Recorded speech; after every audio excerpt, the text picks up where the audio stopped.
Hello, welcome to the last week of Birdtober, a challenge started by Andrea Holmes. It is similar to Inktober, but with bird prompts and no restrictions of the medium. And in this short 1-month-long video series, I draw or paint a bird every day and give you some information about it. So let's get to this week's birds. For day 25th, we have acorn woodpecker.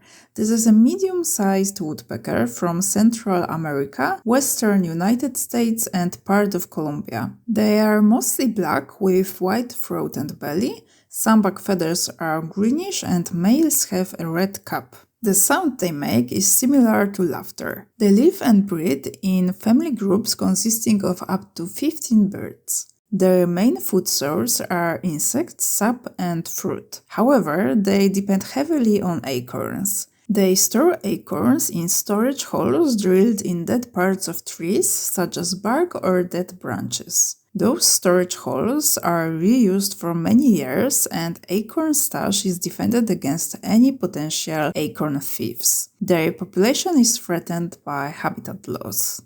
Day 26th and Pacific wren, a small brown bird from western part of North America, living in coniferous forests. They feed mostly on insects and spiders.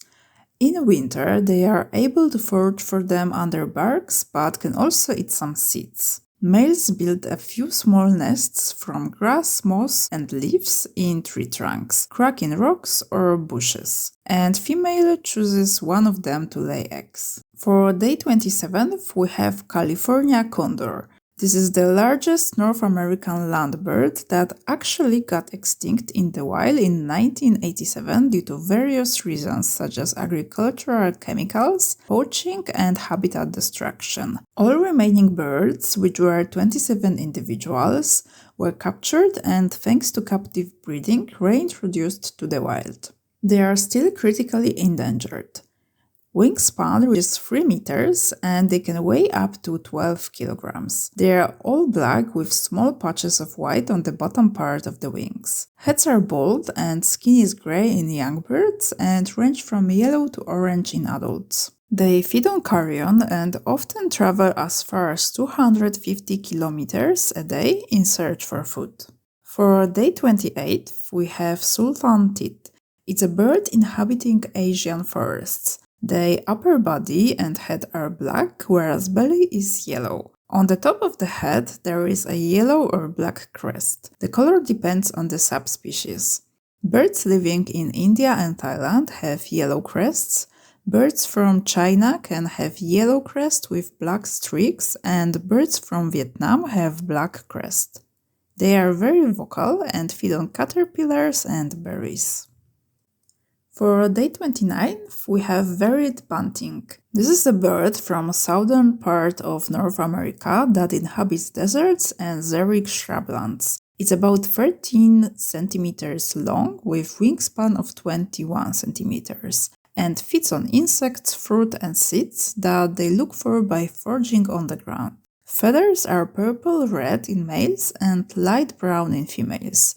They build open-cup nests out of grass and spiderweb. For our 30th day, we have an African bird called gallirex. It comes from a family containing 2 species. The one I drew, purple-crested turaco, and Ruwenzori turaco. They inhabit moist woodlands and evergreen forests. They feed on fruit, and since they consume seeds whole, the seeds can germinate in various areas, which is an important part of effective ecosystem. They have green heads with purple crests. Chest is green and brown, and rest of the body is purple. Flight feathers and area around the eyes are red. And for the last day, there was no bird given. Instead, the prompt was artist's choice.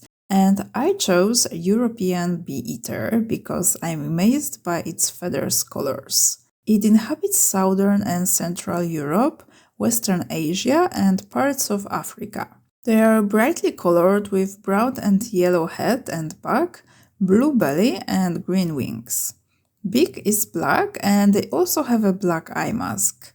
They feed mostly on insects such as bees, wasps, and hornets, which they catch in flight.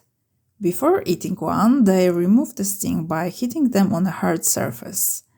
Even though their most important prey is the honeybee, they do not threaten the bee populations as they eat less than 1% of the worker bees. And those are all species from the last week. Let me know if you managed to complete this or other challenge this month and which prompt was your favorite. See you in the next video. Bye bye!